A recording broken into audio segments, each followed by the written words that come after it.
નમસ્તે મિત્રો, આજે આપણે બનાવીશું નવી રીતે ખાવાની મજા પડી જાય તેવા એકદમ સોફ્ટ અને ટેસ્ટી થેપલા, એ પણ ખાસ ટિપ્સ સાથે, જેથી તમારા થેપલા બનશે ખૂબ જ સરસ. તો તમે જોઈ શકો છો કેટલા સોફ્ટ થેપલા બન્યા છે. તો વિડીયો ગમે તો લાઈક કરજો અને ચેનલને સબસ્ક્રાઈબ કરવાનું ભૂલતા નહીં. તો ચાલો હવે બનાવીએ.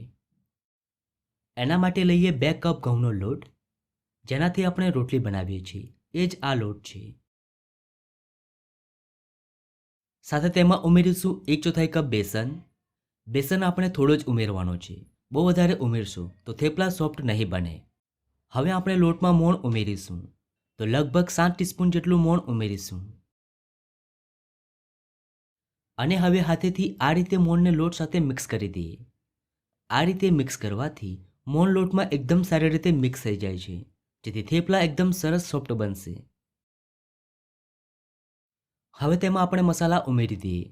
1 ટીસ્પૂન લીલા મરચાં આદુ લસણની પેસ્ટ, 1 ટીસ્પૂન લાલ મરચું પાવડર, અડધો ટીસ્પૂન હળદર, 1 ટીસ્પૂન ધાણા જીરું પાવડર, 1 ટીસ્પૂન સફેદ તલ, 1/4 ટીસ્પૂન ગરમ મસાલો અને સ્વાદ પ્રમાણે મીઠું ઉમેરી બધી સામગ્રીઓને એકવાર મિક્સ કરી દઈએ.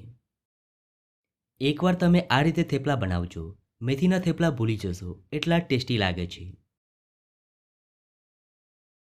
તો બધી સામગ્રીઓ એકદમ સારી રીતે મિક્સ થઈ ગઈ છે.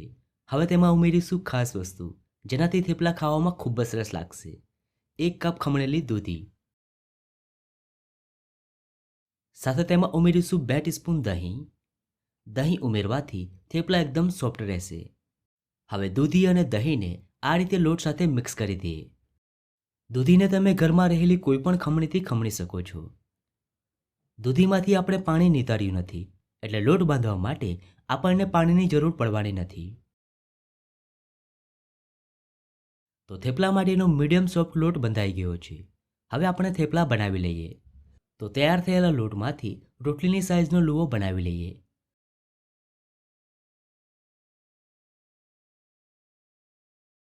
હવે લુવાને પાટલા ઉપર રાખીને તેની ઉપર થોડો કોરો લોટ સ્પ્રિંકલ કરીને થેપલાને વણી લઈએ.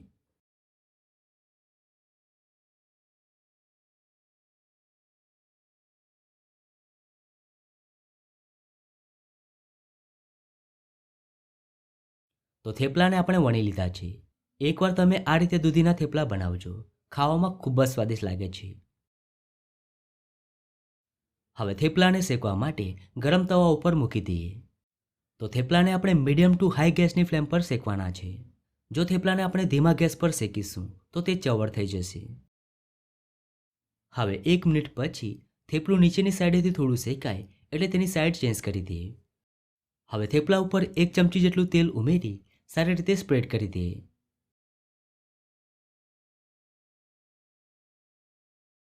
હવે થેપલાને બીજી સાઈડ પલટાવી લઈએ અને મીડિયમ ટુ હાઈ ફ્લેમ પર શેકી લઈએ.